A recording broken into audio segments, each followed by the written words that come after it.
সাব্বির, তোর কাছে 100 টাকা হইব, দিতে পারবি? আমি কাছ থেকে টাকা পেলে তোরা দিয়ে দিব। তুই তোর প্রতিদিন রাজমিস্ত্রির কাম করস, সেটা কি করস? তুই যে তোর বাবার থেকে টাকা কর যা।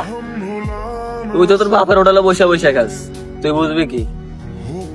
আমার বাবা কি করে জানস?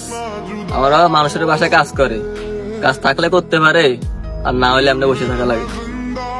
বেটা, আমি তো আমার বাবার হোটেল বসে খাই, তুই খাইতে পারস না? আর তুই খাবি বা কিভাবে? তোর তো বাপের টাকাই নেই। আরে ভাই, আমরা গরিব মধ্যবিত্ত, এই বলে তুই আমাদেরকে ছোট করে দেখবি? এটা কিন্তু ঠিক না। বেটা, তোর সাথে কিভাবে কথা বলবো? আর দা এনে দা। এই বেটা, তুই ওরে ধাক্কা দিলে কি লেগা? আর যদি তুই ওর জায়গায় থাকতি তাহলে তুই বুঝতি। সে হইলো আমগো বন্ধু, তুই এর গায়ে হাত তুলতে পারস না, এটা তোর অন্যায়। থাক বন্ধু, বাদ দে, আমি চলে যাই। আমরা তো গরিব মানুষ, তাই আমাদের সাথে এরম করে। থাক বন্ধু, আমি যাই গে।